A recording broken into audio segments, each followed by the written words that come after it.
D'abord, il faut que les décideurs lisent le sondage et les commentaires. C'est le plus important. Et ils vont extraire de ces textes des conclusions assez claires concernant la réciprocité, les échanges équitables, le respect mutuel, le respect de la souveraineté et chercher toujours l'intérêt. C'est pas un mot diabolique, mais l'intérêt doit aussi prendre en considération l'intérêt de l'autre. Et bien entendu, il faut que les questions de valeurs principaux comme les droits de l'homme et les libertés publiques soient respectées par les belligérants, parce que si on va sortir, comme on l'entend souvent, la particularité de tel pays ou tel pays, la spécificité de tel pays ou tel pays, on n'arrivera jamais à faire respecter les droits de l'homme ni le droit international humanitaire. Il faut que l'Europe cesse de jouer le jeu de bailleur de fonds qui n'intervient pas du tout, qui n'a pas son mot à dire. Il paye and don't play. Il faut qu'il joue un rôle essentiel sous l'égide des Nations Unies et sous l'égide des valeurs qu'on prétend adopter en Europe, qui sont violées et non respectées par l'occupation israélienne.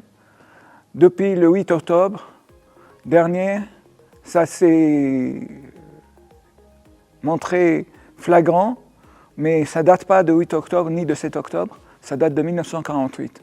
Et si l'Europe ne joue pas un rôle crucial pour trouver une solution juste à ce conflit, les résultats, les retombées vont être très négatives.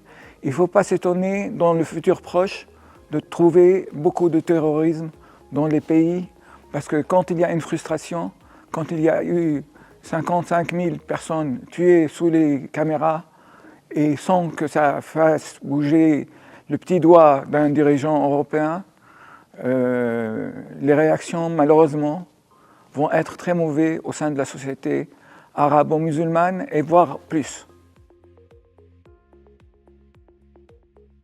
L'Europe, bien sûr, il n'y a pas une position unifiée. Il y a des pays qui s'expriment différemment, notamment actuellement la France et l'Allemagne. Et les Britanniques, ils ont commencé aussi, mais c'est l'Europe, mais ce n'est pas l'Union européenne. Il y a d'autres pays qui gardent leurs relations étroites avec l'ancien régime, surtout au niveau de la crime organisée.